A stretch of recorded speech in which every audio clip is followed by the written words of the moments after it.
Hello, Archie Dunlop here with Talking Astrology with Archie on Friday, September the 12th, 2025. The big news is inevitably the death of Charlie Kirk. And in this video, I want to look at Charlie Kirk's horoscope. I don't have his time of birth. I do have his date of birth. And I think, we can look at his chart, even though I have to set it for noon, and we can get some useful information from it. Sorry I have to look at a death, but, it is very big news, and it's something that has to be covered.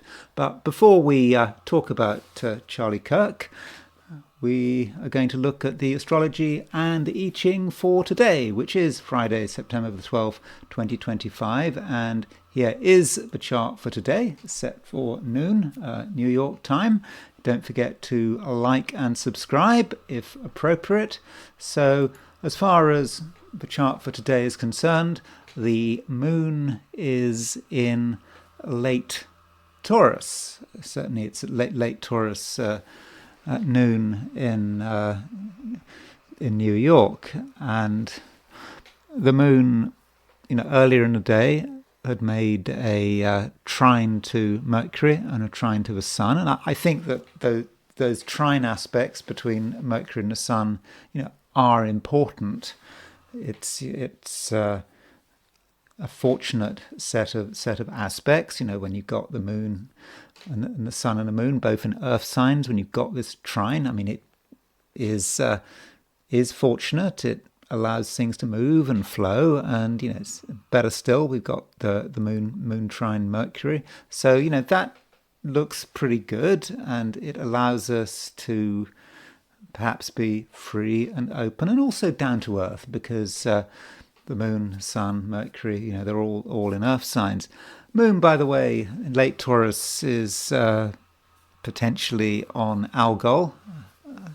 It won't be on Algol for that long. There'll be a few hours today when the moon is close to this fixed star. So there may be moments when there could be sort of negative feelings. Perhaps a bit of jealousy could rise to the surface. But I don't think it's too serious. The moon is going to be conjunct Algol every month, and so it's an aspect that is not particularly rare, and it's very quick.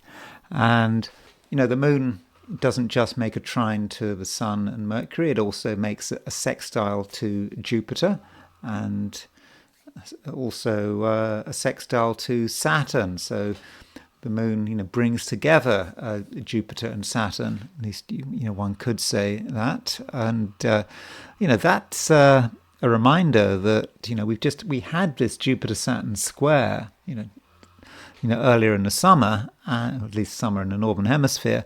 And now it's a situation where the moon and where the Jupiter and Saturn are starting to move towards a trine.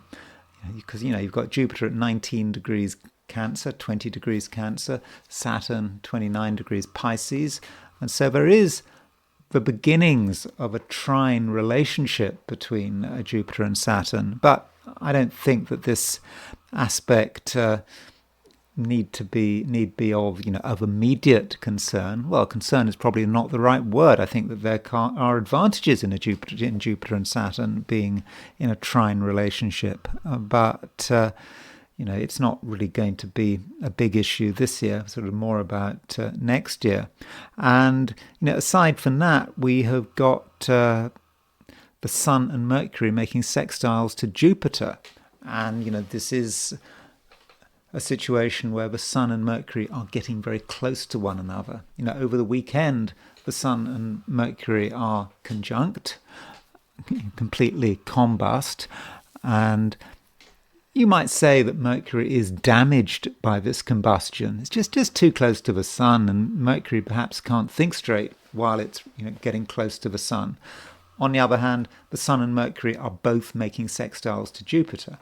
And Sun sextile Jupiter, Mercury sextile Jupiter. There may be a situation where Mercury is combust, but Jupiter is a planet of good fortune, and we've got Mercury in its own sign, sextile to Jupiter in its exaltation. So regardless of what the Sun is doing, I mean, that has got to be a fortunate energy.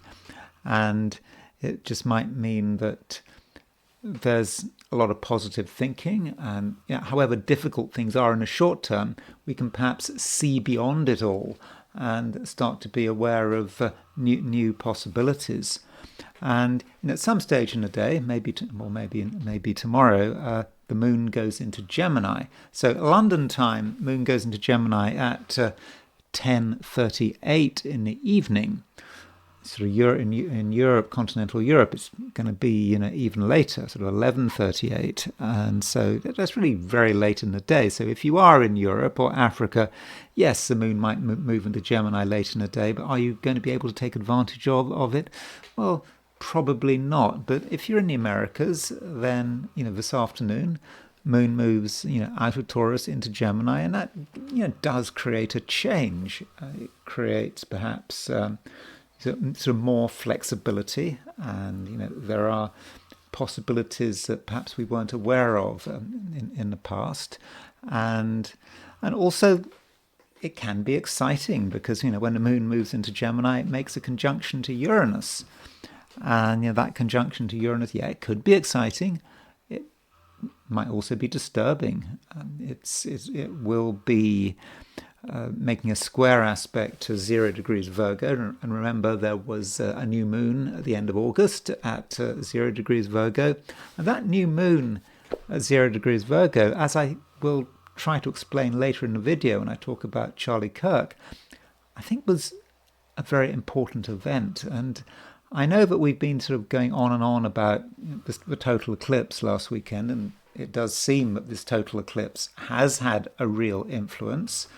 And we've had all sorts of things going on. First we saw the Israel bombing Qatar, and then we had the French no confidence vote, and a change of prime minister. Then we had the killing of Charlie Kirk. So it's all happening. The question is, why is it all happening right now? Is it because that total eclipse is showing its influence? But maybe it relates to the new moon on September, August the 23rd. Because the thing about that new moon at 0 degrees 23 Virgo was it was square Uranus.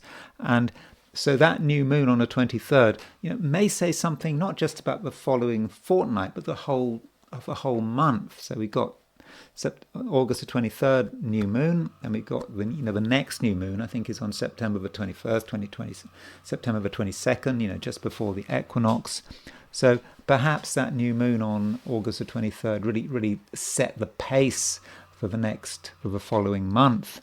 So really at the moment there is quite a lot going on, but the Sun sextile Jupiter, Mercury sextile Jupiter, I do regard them as being fortunate aspects. And while the world might be very unstable, and it might be very difficult to work out what's going to happen next, on an individual level, I think with those two sextiles, there can be some scope for good fortune. So that's the picture in New York. If we set the chart for Sydney, Australia, then at noon the moon is still in Taurus, 18 degrees Taurus, and it's making an exact trine to Mercury and the Sun. So if you are in Australasia, it's today that you can really benefit from the moon sextile Sun, moon sextile Mercury,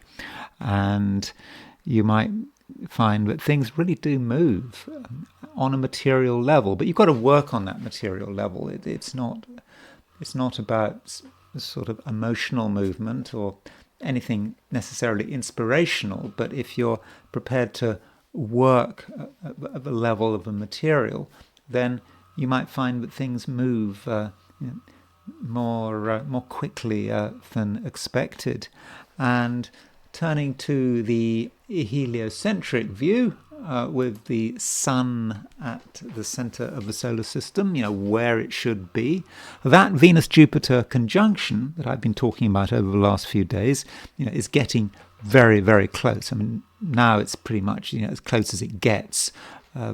It's only, 23 arc minutes. So a heliocentric Venus-Jupiter conjunction I would regard as being something very fortunate.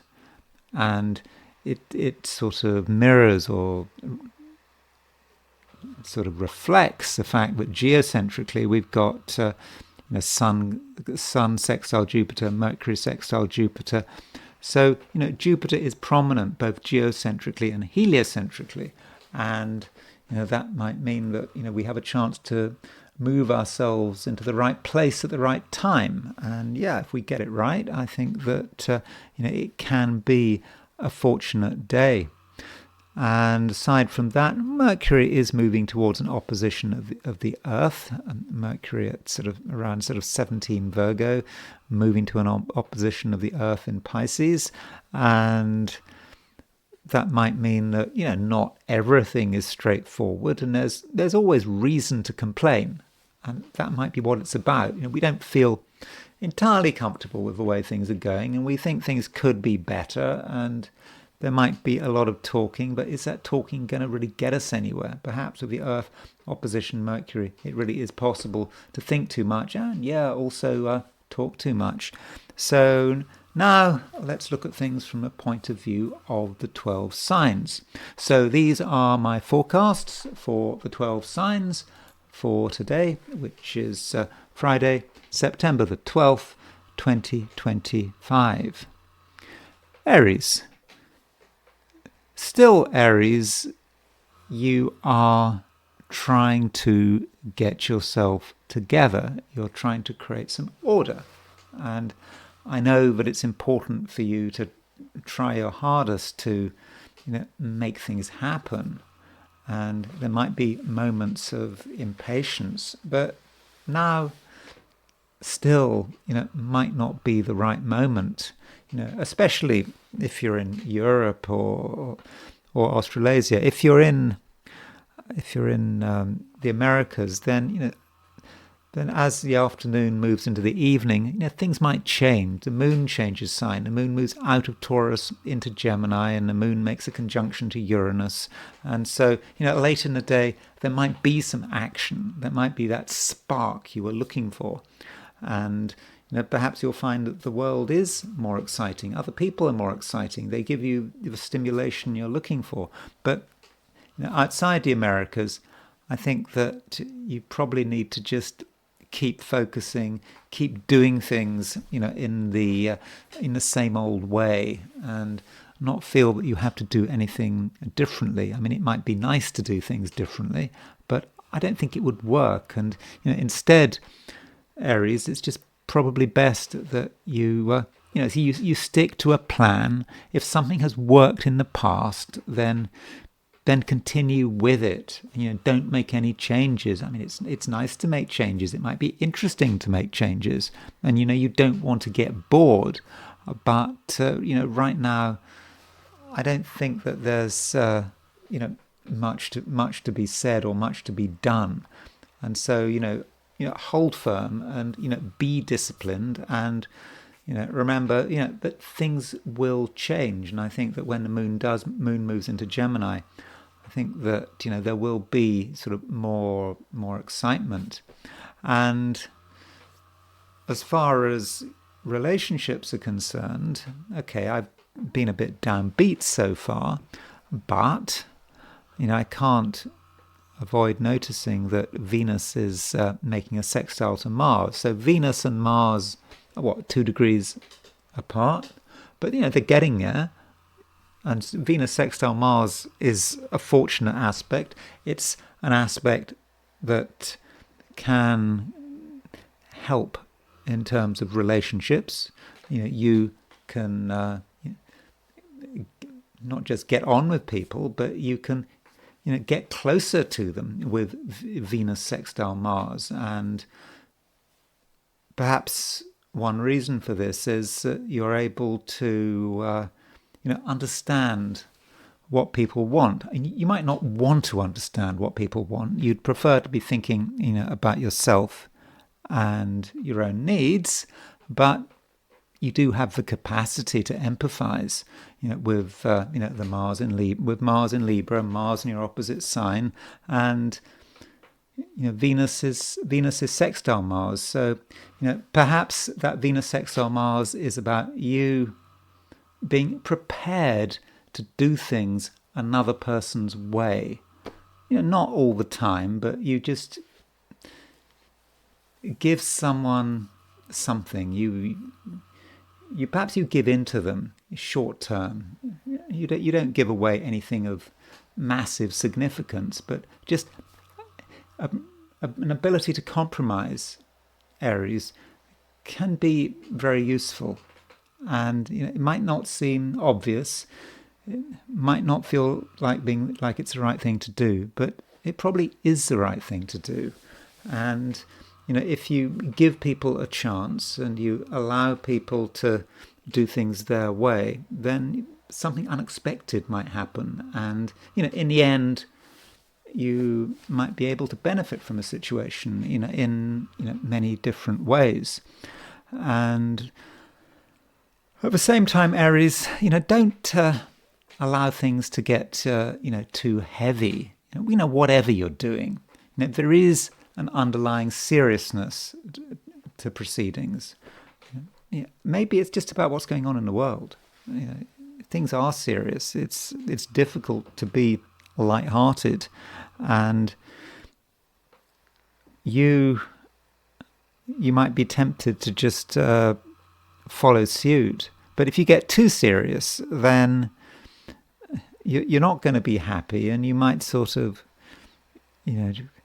collapse in on yourself and, just go into a spiral of, intensity that in the end really doesn't get you anywhere. So try not to allow things to get too heavy. Try to have a sense of humor. In fact, a sense of humor is going to be important, and just be ready to laugh at things, and even if other people take them quite seriously, because too much intensity is not going to help. It's just going to make a potentially difficult day even more difficult. But does it need to be difficult? I mean, I don't think it does, but you need to sort of adopt the right approach and understand your limitations.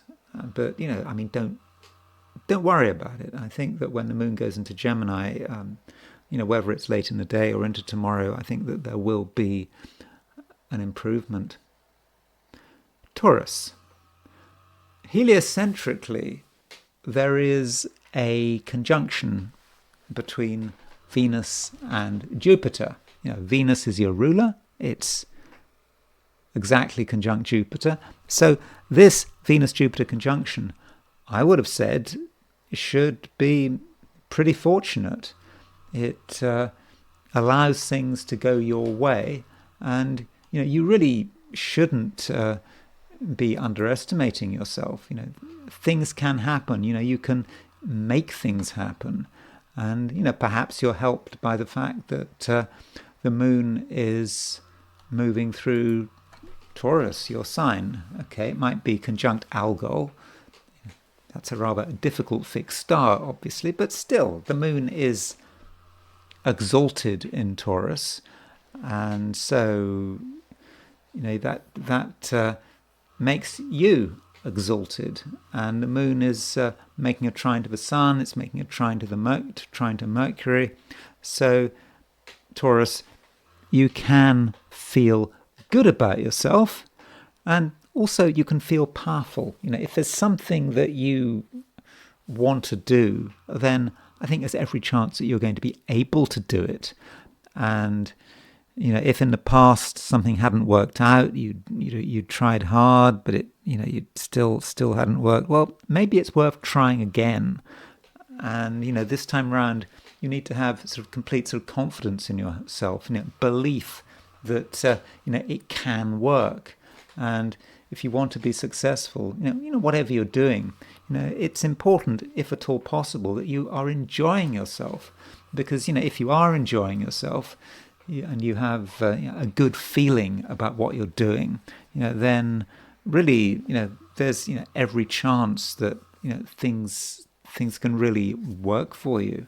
And of course, one aspect we have today is the moon is making a sextile to Jupiter. So the moon is making quite a few fortunate aspects. It's not just making trines to the Sun and Mercury, also making a sextile to Jupiter, and that moon sextile Jupiter, it's lucky.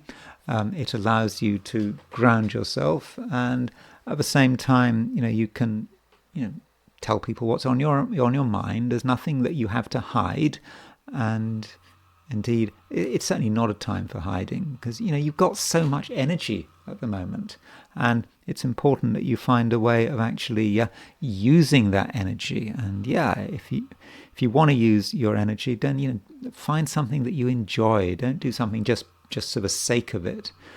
Okay, it might be good, for example, to exercise, but if you don't feel like exercising, then perhaps you shouldn't. You need to just do something. Ideally, it would be physical, but it's also important that it's something you get immediate satisfaction from.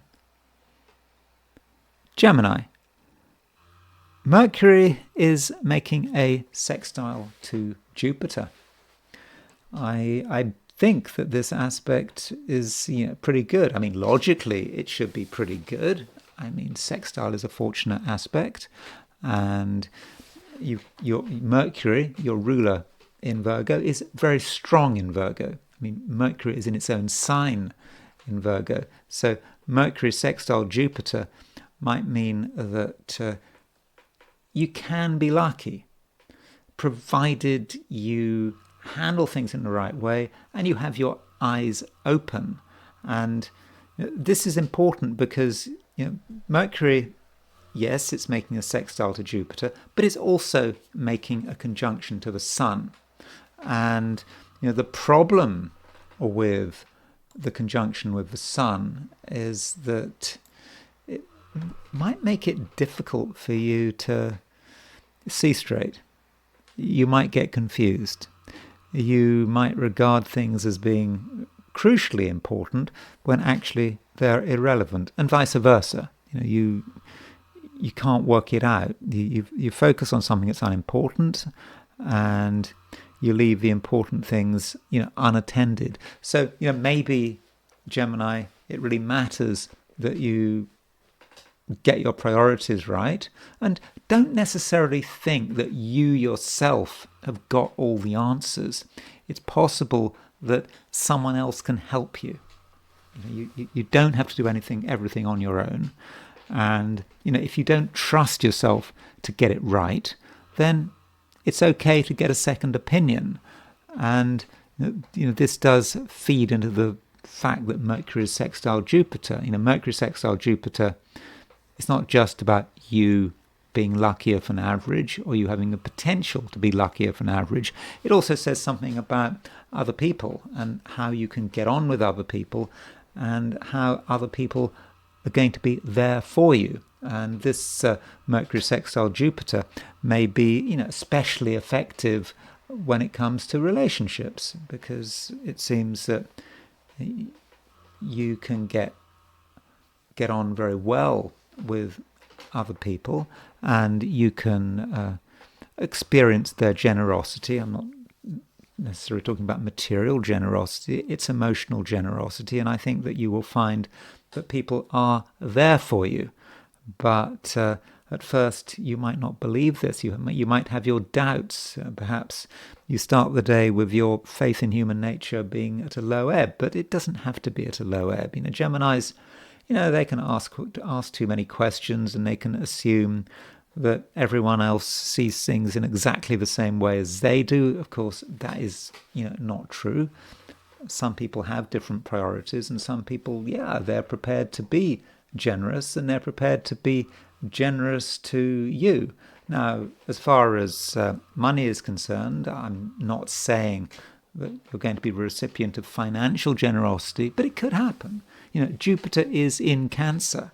Cancer is a sign in the Gemini chart that does have a lot to do with money. So Mercury sextile Jupiter, you could say that there may be a situation over the course of a day that has financial implications. And I think that those financial implications are likely to be in your favor.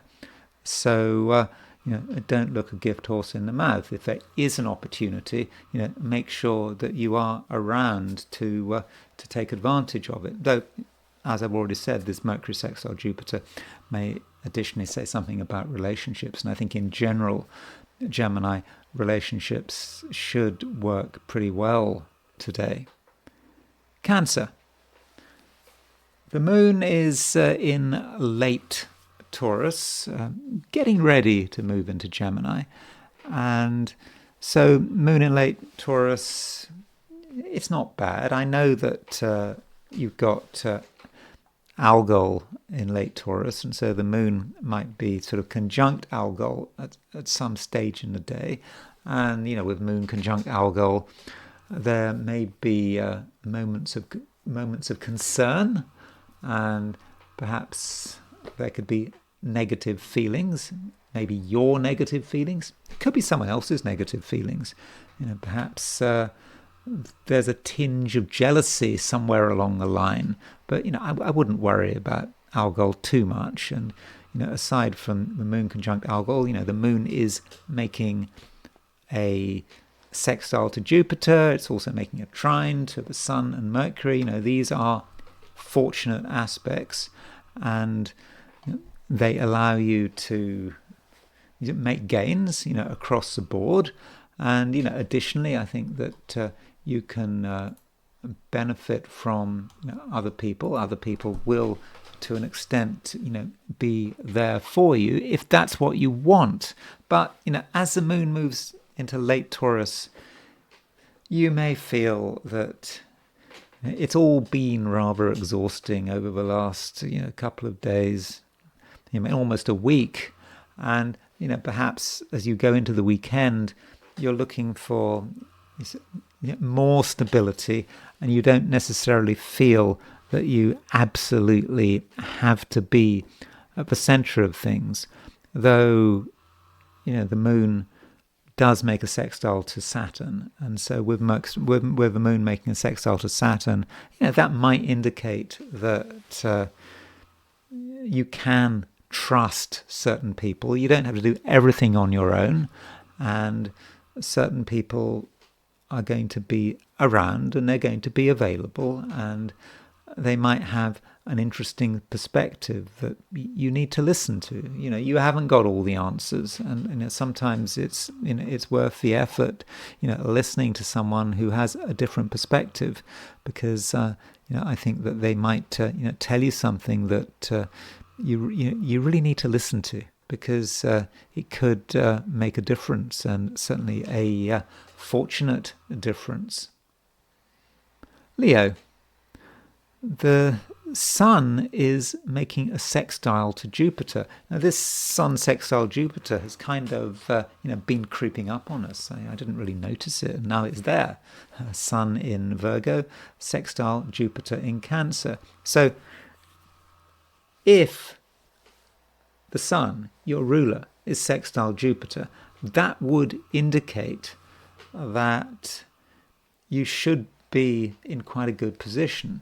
You're going to be luckier than average, and if you want things to go your way, they can go your way. You have to have a certain amount of belief in yourself, but if you're positive and you're ready to act quickly, then I think that this Sun sextile Jupiter really can work for you. Acting quickly.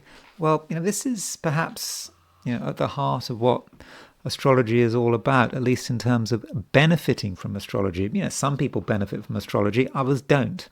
It's like when you do an astrology reading. When I give astrology readings, I think that some people benefit from them. To be honest, I don't think everyone does. If you've been sort of listening to my interactions regarding having one's chart done, you might have picked up a certain ambivalence there, and that ambivalence relates to my view that consulting astrologers isn't for everyone, and the person who benefits most from astrology is the person who is most active, the person who is able to consider the most possibilities, who is always in a state of motion.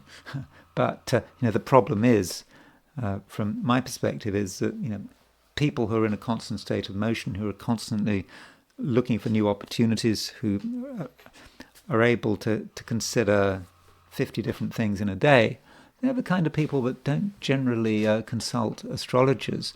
But right now, Leo, there are a lot of things going on. There should be a lot of things going on with Sun sextile Jupiter, and you can't just sort of miss the opportunity or think that something is just too much effort. You do have to, keep going. And if something comes up that you weren't expecting, that you hadn't planned for, well, give it your best shot, because you never know what might happen. And additionally, we've got the moon making a trine to the sun, making a trine to Mercury. I think that these aspects are pretty good, and they can relate to your ambitions, and not just your ambitions, but the way you are rewarded for pursuing these ambitions. So if there's something you want, then I think you need to go for it. So overall, it does look pretty good. And Leo, if you have a positive approach and you're able to give everything your best shot, then I do think it can be a really great Friday. Virgo, Mercury is your ruler. I've been talking a lot about Mercury recently. Mercury has been in Virgo, been in your sign. It's conjunct with South Node, and at the moment Mercury is making a sextile to Jupiter. Now, Mercury sextile Jupiter should be a great aspect. Sextile is a fortunate aspect, and it's an aspect that is about a bit of effort, but you put in a bit of effort and you get the rewards. And Jupiter is, of course, a fortunate planet. So when Mercury is sextile Jupiter, that does indicate that everything works in your favor. And the reason it all works in your favor is just because you put in a bit of effort.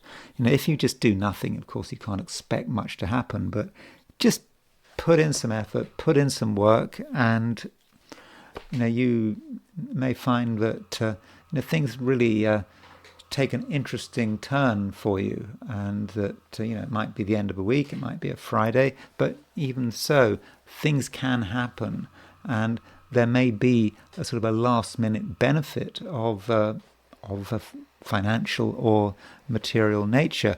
And another thing, Virgo, is you shouldn't forget that the Sun is making a conjunction to Mercury. This Sun conjunct Mercury is not exact today, but it will be exact, over the weekend. And already, the Sun is less than a degree away from Mercury, and so this might indicate that something is blocking your field of vision, and the thing that might be causing the problems, could be your own emotions or your own past. The past can really block things, because if you look back at the past, you can think that there's just going to be endless repetition.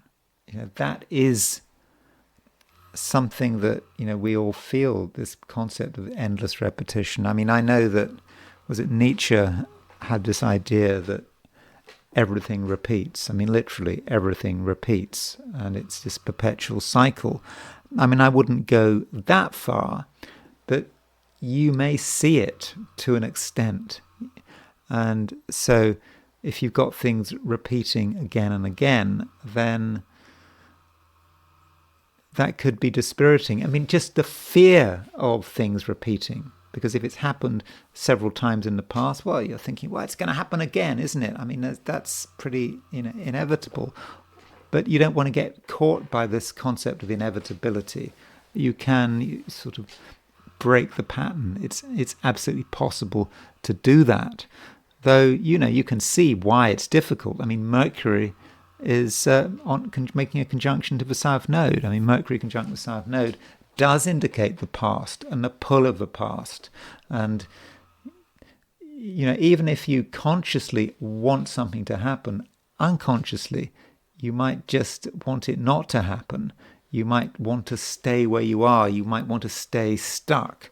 So, Virgo, it's very important that you have some kind of vision. You have some kind of idea about where it's all going. And this sextile between Mercury and Jupiter, should help. It should, give you a possibility, give you a vision. But, the Sun is conjunct Mercury, as I've, just been saying. Something might be just short-circuiting you. And yeah, it might be the past.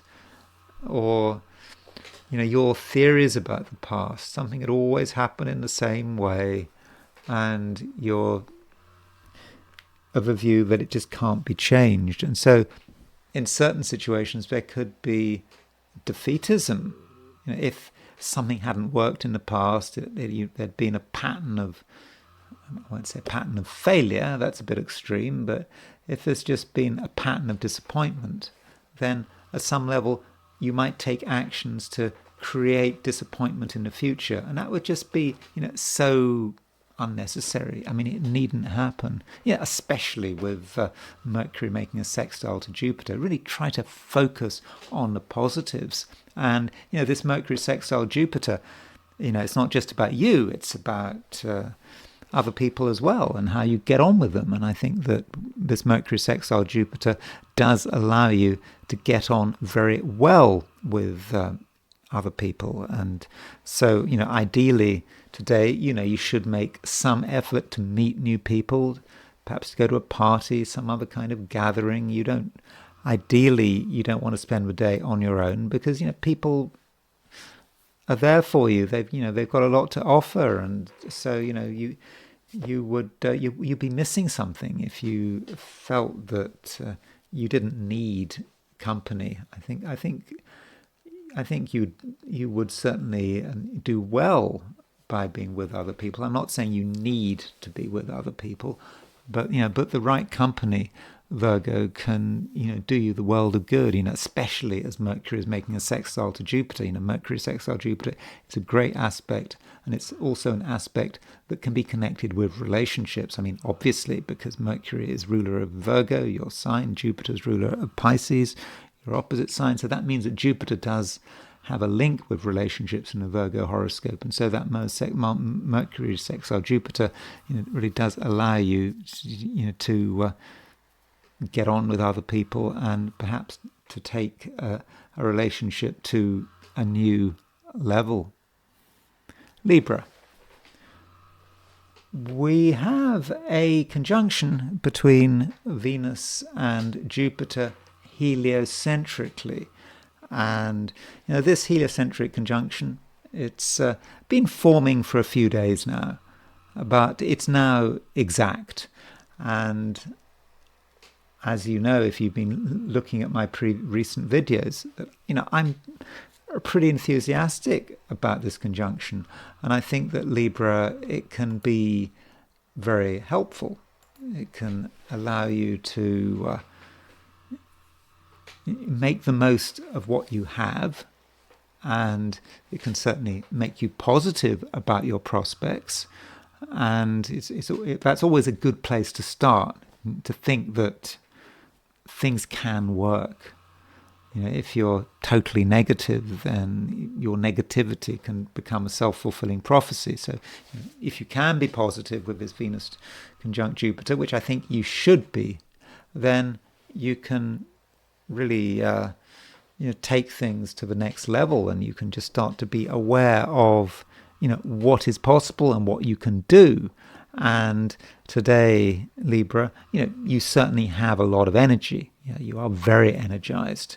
And so if you want to do something, if you want to make something happen, then I think that you certainly can. But, ideally, you should do it in sort of a natural and spontaneous way. I mean, don't use too much force. It might backfire. And, don't use more force than you have to. Just use enough force. And, don't go over the top. I mean, I know this doesn't sound very Libran. I mean, with Libra, you don't really think about force and asserting yourself in an over-the-top way. But, this is something going on, at the moment. And I think that, you are capable of really making waves at the moment. And so perhaps, Libra, you just don't have to use too much force. You've got more power than you realize. And so it's important that you don't burn yourself out, or indeed burn anyone else out. So I think today is pretty dynamic, and you're helped by the Mars continues to be in Libra, continues to be in your sign. There is a conjunction between true black moon Lilith and Mars, though. And, that conjunction may be talking about the source of your power, what really motivates you. And something new may motivate you that might have roots in the deep past. Something bothers you, something from the past maybe. It just it kind of clicks together, and you feel maybe that you have to respond to something that happened a long time ago, maybe a very long time ago, and you think back about it and you can't stop thinking. And then, Libra, you decide that a particular action is required. It might not be entirely conventional, but I think you have the opportunity to get it right. Yeah, it is complicated, but just because it's complicated doesn't mean that it need be a problem. And aside from that, we've got the moon in late Taurus, still in late Taurus. And so with this moon in late Taurus, it's a day when you feel that you don't absolutely understand everything, and no one else does either. And so you might want to just, give yourself time to just settle in and to really, understand what is going on. And, later in the day, things might change. The moon moves out of Taurus into Gemini, starts making a conjunction to Uranus. And so this conjunction between the moon and Uranus, which is, perhaps, more of a feature of tomorrow, but of a weekend, Saturday, but I think you might be picking up on it. And that moon conjunct Uranus may give you new insights. You may learn something rather unexpected, and at first you're not interested, then you become interested, and you realize, Libra, that this is potentially taking you in a new direction, and it's a direction that you might not be fully prepared for, but I think it's a direction that is probably worth taking. Scorpio. Mars is still making a conjunction to true black moon Lilith. I think I mentioned that yesterday. And I think that the conjunction between Mars and true black moon Lilith is closer than it was yesterday. So, with Mars aspecting true black moon Lilith, it's important to be aware of your own motivations. I mean, you have powerful motivations. I mean, every Scorpio does. But sometimes you can sort of lose touch with, why you are doing what you're doing. What is the real reason? You might have just sort of taken it for granted, or it just could be that your emotions were taking you on sort of a wild ride. You weren't quite sure what was going on, but your emotions were taking you in a particular direction. And perhaps now with Mars making a conjunction to true black moon Lilith, you're beginning to understand where it might be leading, and you then have to decide whether you are really going in the right direction.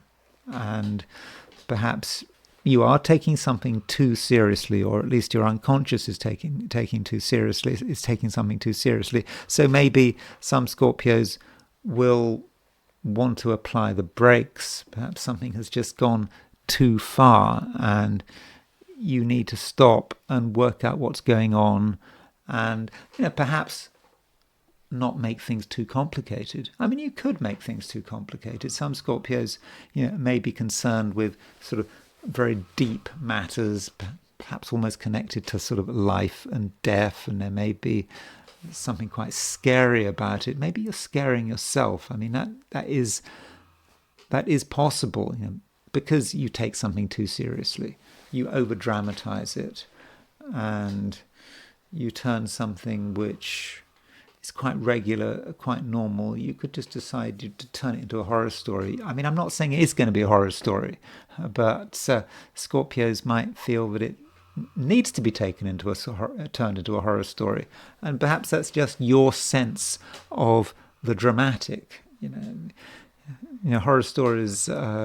What is a horror story? I mean, horror stories are sort of perhaps more common than we realize. And what is the definition of a horror story?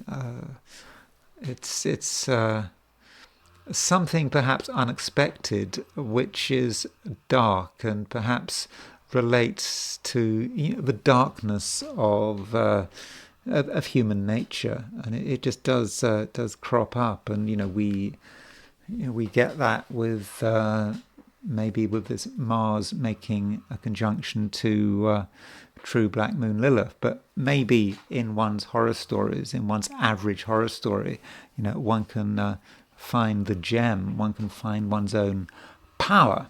And of course many Scorpios do, of course, like horror stories. Not all of them, but it's a particular way of telling a tale, and it's perhaps all about what you focus on.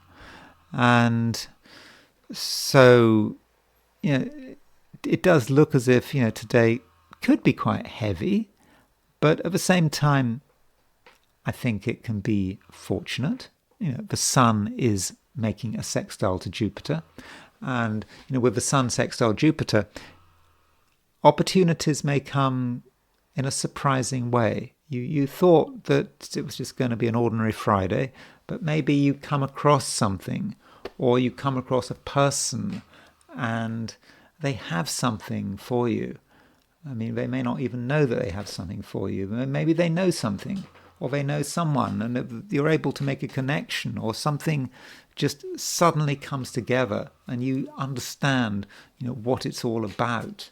Or even if no one else is involved, it could be that you're able to solve a mystery.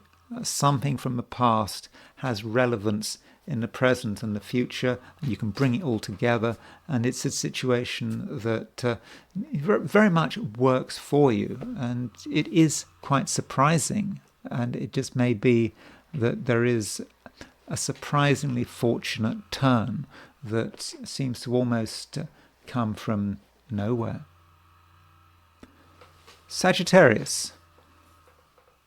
The Sun, Mercury, South Node are still in Virgo. I mean, that's just a reminder. And of course, it's a Friday, end of a week, and people are perhaps starting to slow down. But those Virgo planets are important. They are motivating. They are indicating perhaps where your real direction lies. And so as you start to move into the weekend, you're starting to think, well, what else needs to be done?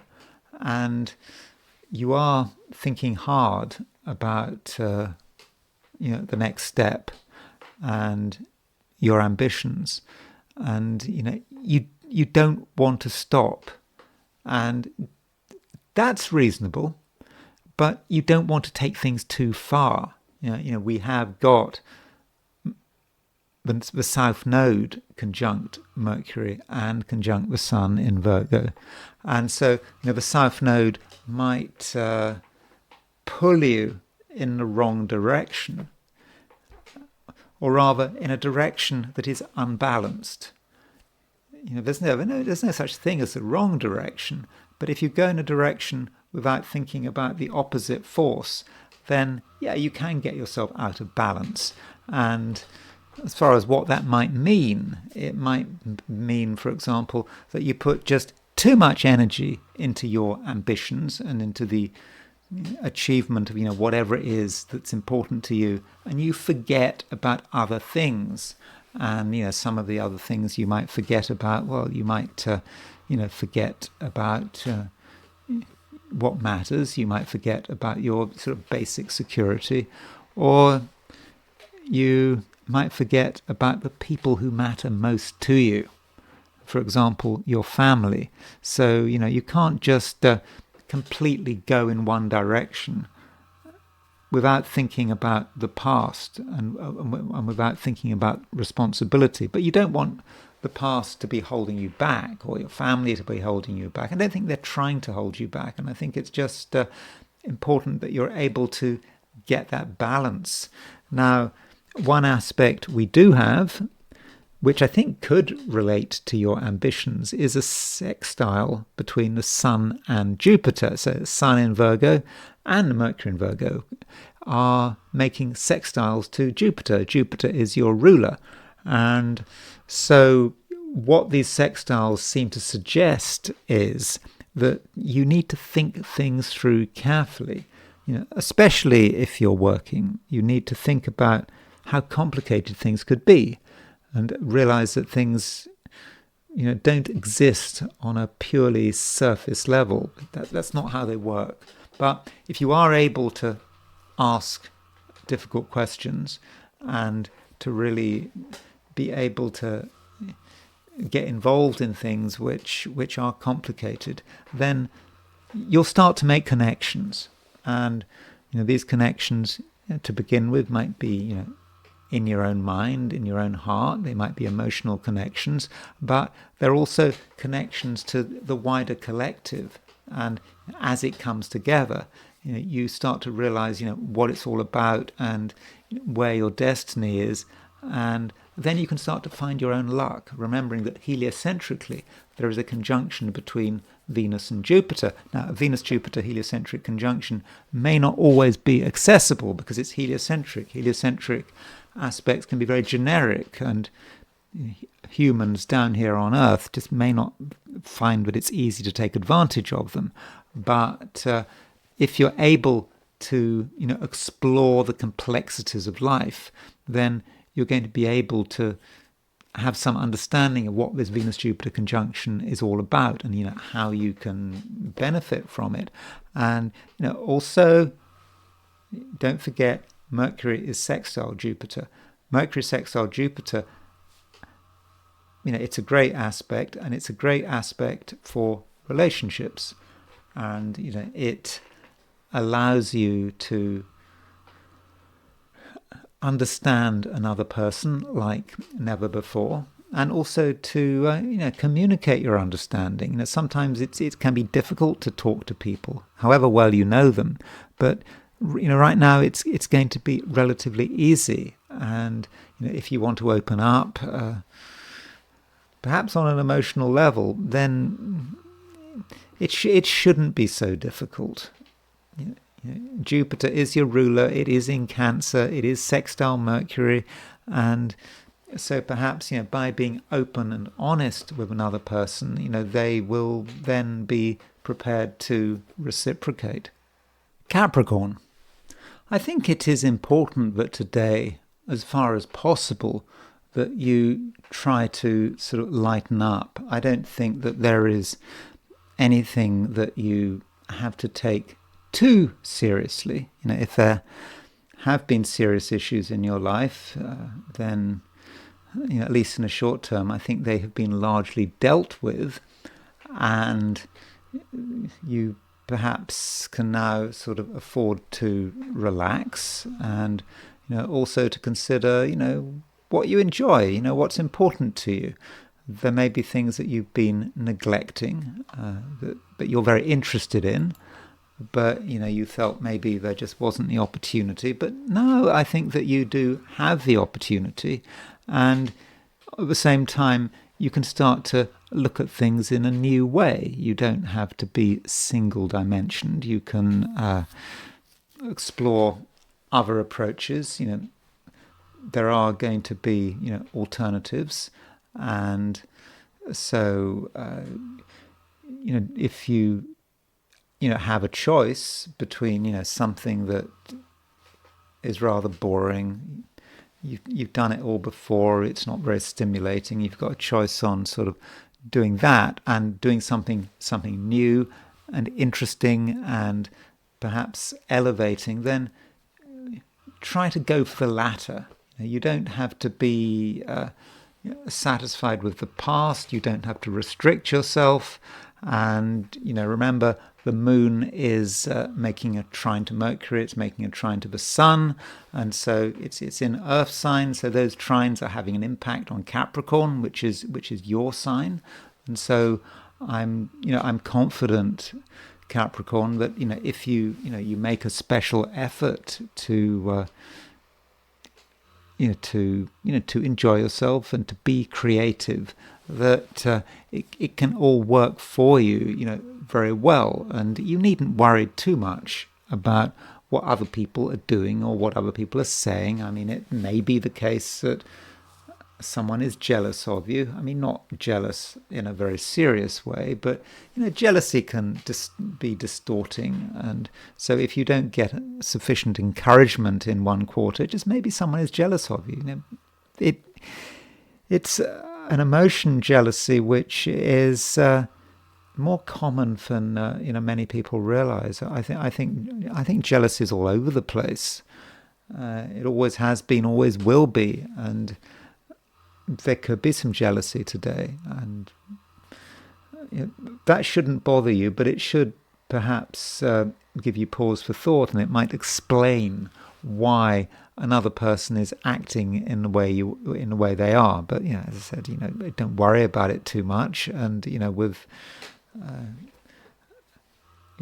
the moon in Taurus, today should be about you and about what you want to do, and holding firm to what you want to do, and ideally, have fun. I think that does matter. Now, the moon may or may not change sign. If you are in the Americas, moon will move out of Taurus and into Gemini this afternoon, and so when the moon does move into Gemini, that might create a change, and it may be that you'll realize that something you've been doing, for a long time is not perfect, and that times are changing, and that some of the more important routines in your life have perhaps had their day. That doesn't mean to say that you have to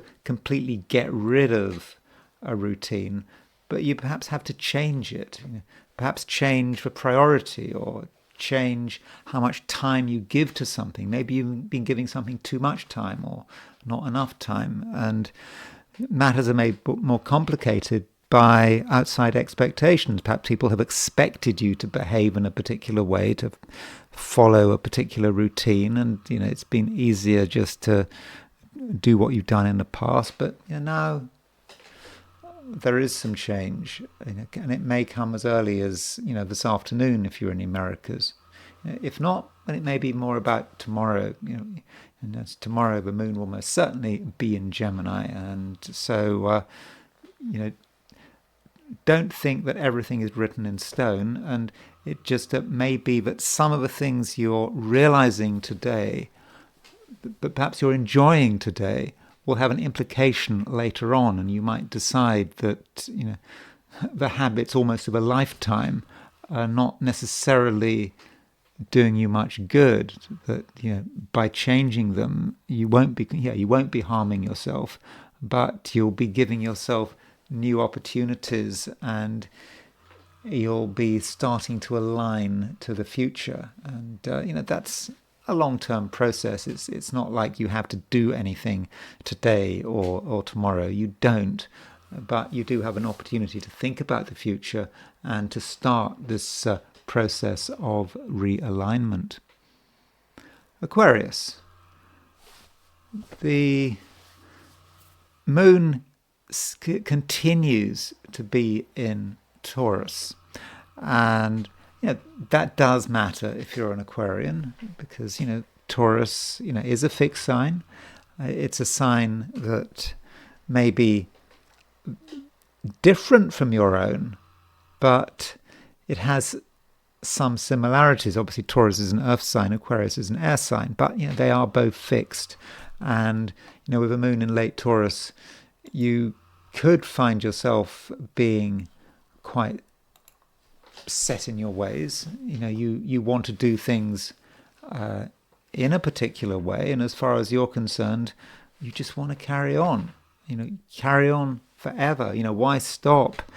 If it's working, or at least if it feels comfortable, then fair enough. But the moon does not stay in Taurus forever, and sort of late in the day, if you're in the Americas, then the moon will move out of Taurus and into Gemini. Okay, that would be sort of perhaps this afternoon if you're in the Americas, late this evening in Europe, sometime tomorrow if you're in Asia or Australia or New Zealand. But when the moon moves out of Taurus into Gemini, it could be, Aquarius, that things suddenly get more exciting. Perhaps they get a bit turbocharged, because the moon, when it moves into Gemini, it makes a conjunction to Uranus, it makes a trine to Pluto, and so that is motivating, and you perhaps start to realize that you've been missing something. You've been taking things too seriously. You've tried to get it so that everything was in order, and you didn't want to take risks, but now with the moon in Gemini conjunct Uranus, or at least about to move into Gemini and about to be conjunct Uranus, you perhaps start to see things from a different viewpoint, and you start to see the possibilities for being yourself. I mean, that does matter. And if you really are yourself, then people are going to be attracted to you. Right now, individuality is much in demand. No one wants inauthenticity. Yeah, people being inauthentic. There's a lot of inauthenticity around, and you as an Aquarius, you're probably very aware of it. You can see people behaving in a way that is just not in accordance with who they are, and perhaps they're using the same words, they're using buzzwords, slogans, and people can't even communicate in an authentic way. And you, Aquarius, you're noticing that, and as far as you're concerned, things have to change, and people have to be real. And why would you want to bother with people who aren't real, who are pretending to be something else? And for your part, Aquarius, I think at the moment you are able to be very genuine, and you do know what is important. Pisces. There is a sextile today between the Sun and Jupiter. There's also a sextile between Mercury and Jupiter. And these two sextiles are really great. I mean, they should give you plenty of luck, plenty of opportunity, and also plenty of optimism. And it's a time to feel good about yourself, especially Pisces, as heliocentrically we've got Venus conjunct Jupiter. So, Jupiter is your ruler. Heliocentrically, Venus is conjunct it. So, that to my mind, looks good. And so Pisces, you've got to think about today. I mean, I think that, today's a day which should be good, when you can be lucky. Does that mean that you will be lucky? Well, not at all. I mean, it's possible that nothing happens. Why would nothing happen? Well, nothing would happen if you weren't proactive. I mean, that's how you deal with luck. You've got to be available to make the most of it, and you've got to be in a position where you can create as many chances as possible. And that's something that very often people don't realize about astrology. Astrology is not just a passive process, where you just you're told what's going to happen.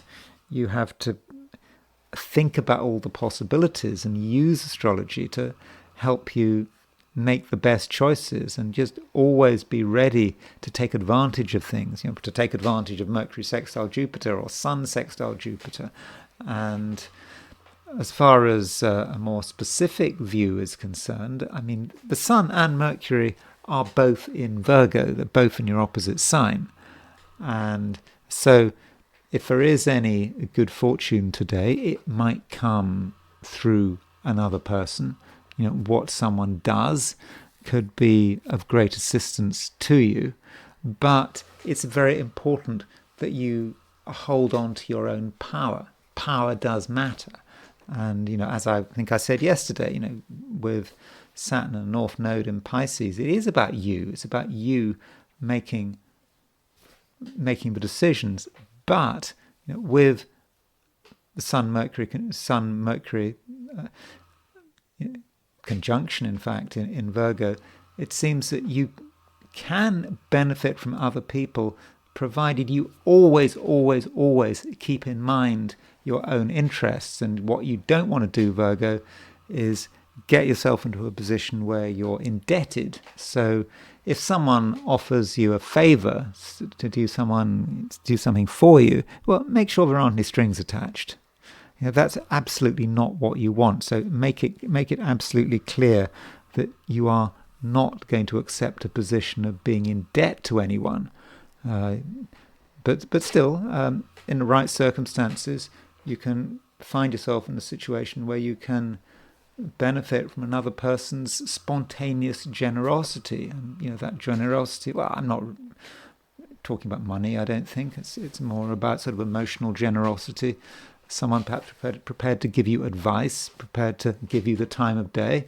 And so overall, Pisces, it does look good. And there's a sextile between Mercury and Jupiter. And of course, that Mercury sextile Jupiter can say something about, relationships. Mercury is in Virgo, it's in your opposite sign.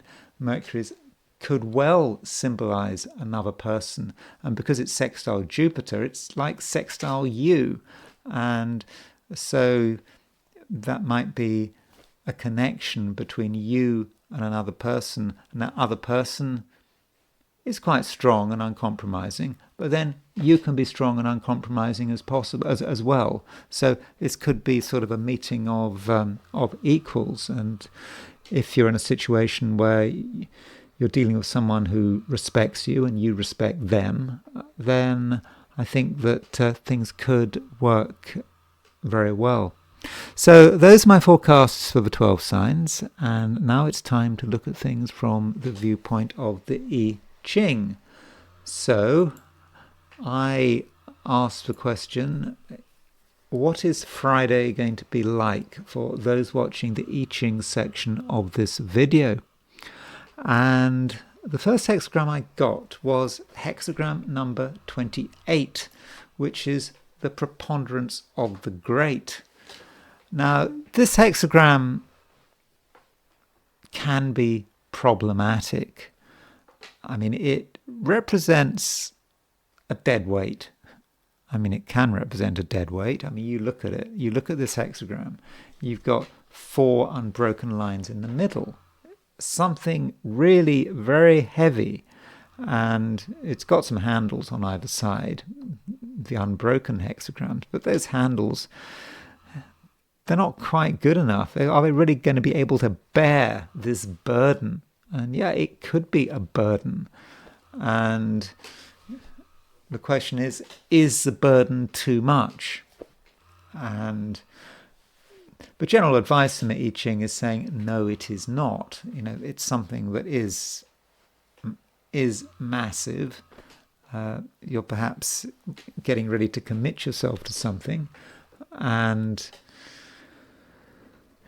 it's going to be every bit as difficult as you had imagined. Preponderance of the great, just this great force, this great weight is there, and you've got to deal with it. And there is this promise that you can. Well, not quite a promise. No, it's not a promise. But there is a possibility that you can deal with it. Now, this hexagram has some moving lines. And you've got the bottom line moving, fifth line moving, sixth line moving. Bottom line is about you having the recognition that you're dealing with something that is difficult, that is going to be difficult to budge. And caution is required, because you don't want to do yourself an injury. You don't want to do anyone else an injury, and you don't want to actually cause material damage. And the symbolism that the I Ching gives us with this bottom line moving is of having to put leaves down, or perhaps some kind of mat down, to protect something. So the question is, what is it protecting? When you think of this sort of dead weight being put down, what can it damage? I mean, it may be very mundane. For example, if you're in a house and you've got wooden floors, for example, and you've got people dealing with big weights, they might sort of put this down and damage the floors or scratch the floors, or something in the house could get damaged through a lack of caution. That this would be particularly the case if, for example, you had workmen around who were moving things around, or scraping, scratching, whatever. So that's a possibility. Moving pieces of heavy pieces of furniture, and they smash into something, and so that's one way of looking at the bottom line. I mean, that's a sort of very mundane, materialistic way of looking at it. That's not the only way of looking at it. It's just, generally speaking, it's just an abundance of caution, and then that is a good approach. And then the fifth line moves, and the fifth line is kind of rather sad. It sort of indicates that you may be involved with something that does seem, it seems like a big task, and you see something working, but at the same time, that it's not really going anywhere. And the imagery it gives is of some sort of old plant, sort of, which is on its last legs, but it's still blooming. And so there is this flowering, but the flowering is going nowhere. And so something may be seeming to work, seeming to show something, show some beauty, show something, but it's too late. And so don't be too enthusiastic if something works today. You think it's looking good, it doesn't matter. You might think, oh, its condition isn't great, but still it's doing something. Well, really, it might be something moving to the end. And this is also a reminder that this hexagram 28, I mean, the I Ching doesn't say this. I mean, this maybe is just my view, and maybe I've got it wrong here, but as far as I can see, hexagram number 28 can be about death. I mean, it's different from a death card. I mean, it's not, the death card in terms of a tarot, it's not like transformation, but it's about perhaps the end of something, particularly if you've got moving lines, and the top line moves, and the top line really can be about death. And of course, I'm not predicting death, we mustn't forget that this is just a reading for one day. So let's not over-dramatize. But as far as the symbolism is concerned, the I Ching kind of helpfully says you go into the water goes over your head, but so what? There are more important things in life. I mean, that's a kind of standard I Ching thing to say. No blame. It doesn't even blame you for putting yourself in a dangerous position. I mean, perhaps even a critically dangerous position. Maybe because you feel you have to. Who knows what motivates human beings? And one image we have is of someone just going out to sea and out of their depth, and who knows why they're doing it, but you've got to perhaps look at the personality behind it. And so it could be about someone doing something that is, on the surface, completely stupid and self-destructive, and it doesn't make any sense until you understand why they're doing it. And there is a different view. I mean, Greg Winkup, in his description of this, of the top line, he says, "Too far, no harm." Now, I think the Wilhelm of a Legge translation would be more likely to say, "Too far, no blame." And there's a difference between "too far, no blame" and "too far, no hate." Too far, no harm, and "too far, no blame." "Too far, no blame" means you go too far. You may have to suffer the full consequences of it, but there's no blame. You just felt you had to do it, even if the end result was totally disastrous. The Winkup approach, going too far, no harm, seems to indicate you go too far and you're going to be okay. And maybe you will be okay, particularly in this situation, because, we have 3 moving lines. And so, what do we move to? And what we move to is hexagram 14, which is possession in great measure. And, this is a kind of a complicated reading because, possession in great measure is a very, very fortunate hexagram. You could say that the hexagram 28 in the wrong circumstances could be one of the least fortunate hexagrams, particularly when you look at some of the lines, moving lines. But then the 14 means that we do something. Maybe we do something that is crazy, inadvisable. We shouldn't do it. We took on too much, but somehow we get lucky. It works for us in the end. Possession in great measure. Possession in great measure could be financial possession in great measure, or we just benefit from experience. We benefit spiritually. We become more knowledgeable. So whatever it is, we seem to end the day with a situation where we are in full possession of everything. We've kept hold of everything, and perhaps we're aware of what we've got. And maybe possession in great measure is saying that the reason we were able to get through 28, which is a difficult hexagram, potentially connected with death, the reason we were able to get through is because of our own possessions, our own talents and our abilities, and we had what it took to get through it all and get through to the other side. And so it seems in the end it works out, but there may be moments over the course of a day when things could be somewhat dicey. So that's the I Ching, and I want to finish by looking at the situation with Charlie Kirk, who was shot on Wednesday the 10th. And I will start off by looking at his chart. And I don't have a time for his chart, but I do have a date. So he was born in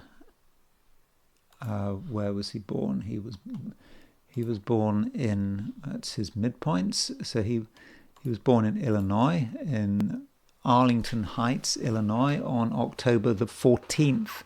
1983. I don't know what time he was born. Maybe his time of birth is available, but I couldn't find it. So I'll just take his noon positions. And looking at his chart, he's a Libra. He's got a lot of planets in Libra. And, this is a reminder of, what the sign Libra can be about. Libra has a reputation for being a sign of compromise. It doesn't want to get into a fight. Is straightforward. He wants balance. That is one way of looking at it. So how well does this work for Charlie Kirk? In his case, let me just fix this. There we go.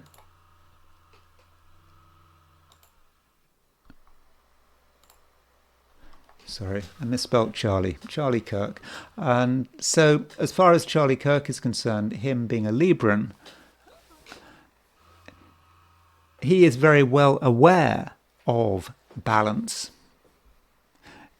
He understands that. So if he understands what balance is, he understands how to challenge the balance. And so he knows how to push things. Although it is said that he was always into civilized conversation. That's what he said. You shouldn't have to fight it out. You should be able to have conversation in a civilized atmosphere, and perhaps that's what he was trying to do. Be able to discuss things without getting annoyed. Perhaps that was the fantasy of what he was trying to achieve. But despite what other people say, I think Libra, there is an element of Libra as the one that understands the balance, and because Libra understands the balance, knows how to upset the balance. So that's certainly one way in which it might be working. Now, Charlie Kirk, he was born at the time of a new moon, and he was born just before a new moon. Now, we don't know what time he was born, but his moon is going to be somewhere between approximately 4 degrees Libra and 16 Libra. So whatever time he was born just before the new moon. And I'm quite into the lunation cycle. Dane Raja wrote that book on the lunation cycle, which is widely regarded. And you can look at the lunation cycle to ask yourself, where you are from a developmental perspective. And I think that Dane Raja made the point that if you're born just after the new moon, you come into life as if it's a new beginning. It's lots of new things to discover. It's not the same as saying you're a new soul. No, it's more saying that if you believe in reincarnation, then it's all about spirals. So you might have a series of incarnations, which is kind of one level. I mean, if you want to take a video game perspective on reincarnation. So you have a series of reincarnations, and then you go through these incarnations, and then you move up to the next level. And by the end of one level, as you're getting ready to move to the next level, you're getting a bit tired of this level, and it's time to move on. And you could say that Charlie Kirk, with his birth, born just before the new moon, he was perhaps coming to the end of something, and perhaps that was his awareness of the world. You could say that, in terms of his ability to argue and his sort of natural intelligence, I mean, he didn't really go to university, but clearly he was very well informed, very well read. I mean, some of that knowledge might have come through, his own private study, but maybe he brought it with him. from the past, from previous incarnations, if you like. I mean, I don't really like talking about previous incarnations. It seems a bit hackneyed, but that might be a way of symbolizing the new moon. It was all too easy for him because he'd come to the end of one particular cycle and he was getting ready to move to the next cycle. And, if you believe in incarnation, I know he's an evangelical Christian. He was an evangelical Christian, so he would not have believed in reincarnation. But, you can imagine that his next lifetime would be at a new level. He'd be starting to discover new stuff, but on a sort of quite an elevated level. So he had perhaps sort of gone through sort of quite a lot. But again, maybe I'm reading too much into his new moon. And from a sort of outer planet perspective, we can't miss the fact that he was born with a Uranus-Neptune conjunction. And a very close Uranus-Neptune conjunction. His Uranus-Neptune conjunction was only 5 minutes apart. So in the early 1990s, this conjunction was operational. And Uranus-Neptune, you could say what Ebertin says, sort of the elimination of a waking consciousness. I'm not quite sure how that fits. I mean, obviously, elimination of a waking consciousness, you can relate to death, but I don't think that's quite the right way of looking at it. I mean, a whole generation of people had Uranus-Neptune, had this Uranus-Neptune conjunction, but it may say something about his ideals, and he was a Christian, and his religion was important to him, and that's Neptune. And so Uranus in Capricorn conjunct Neptune, you could say that Uranus in Capricorn is quite a traditional place for Uranus.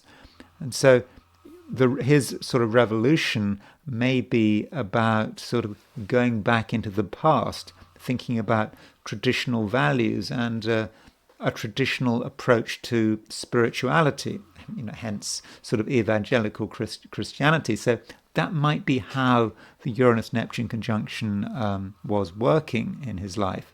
And that Uranus-Neptune conjunction was certainly square his sun. So if he's got Sun square Uranus, Sun square Neptune, well, Sun square Uranus, he can be someone who creates waves, who can create drama, who maybe even can create a revolution. I mean, his efforts went a long way towards helping Trump win the 2024 election.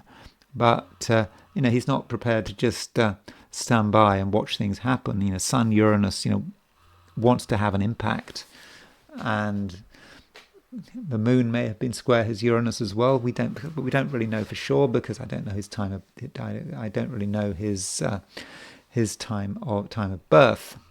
So that Sun square his Uranus Neptune, really Jupiter potentially square his Uranus Neptune as well is really really quite significant. And then there is the question of when he got shot. So here is a chart for the shooting. I went to Wikipedia. It says that it was at 12:20 p.m. in Orem, Utah. And this chart does pick up on the new moon, the last new moon, the new moon at the end of August. So there was a new moon August the 23rd at 0 degrees 23 Virgo. You can see that the midheaven was at 1 degree Virgo. So at that moment, the midheaven was conjunct the degree of the August the 23rd new moon. Okay, it was about 1 degree out. And it was also square Uranus. So midheaven square Uranus, you could say that is a fairly classic significator of something dramatic. You can't tell that with hindsight. I mean that would not be possible. I mean, there are every single day there's going to be a moment when Uranus is square the midheaven. In fact, there's going to be twice a day. So it's difficult to make a great deal of sense of that. Now, as far as the transits to Charlie Kirk are concerned, so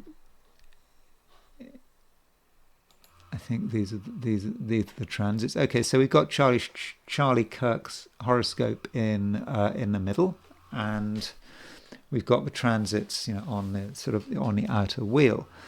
So Mars was at 2218. So Mars was within 1 degree of his Sun, and Jupiter was moving towards the square of his Sun.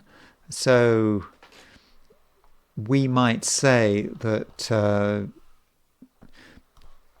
the Mars-Jupiter midpoint was probably making a semi-square to his Sun. So that Mars-Jupiter square, in the sky, was certainly having an impact on his Sun. And that might be relevant. I mean, we don't know too much about his Sun because we don't have his time of birth. I think it would be important to know, for example, whether his Sun was high leg. I mean, to be high leg, it would certainly have to be above the horizon, and other conditions would also have to be met. It would have to be in particular houses, particular sectors of the chart. But its Sun might be high leg, and the Sun is it's an important planet, the giver of life, and so it can be the giver of life. Well, again, we don't know for sure. It does depend, what time he was born in. But Mars conjunct his Sun is potentially a dramatic aspect, particularly as Jupiter is there as well. And I think that it does seem to fit, what happened to him. I mean, that's a clear significator there. So that's those are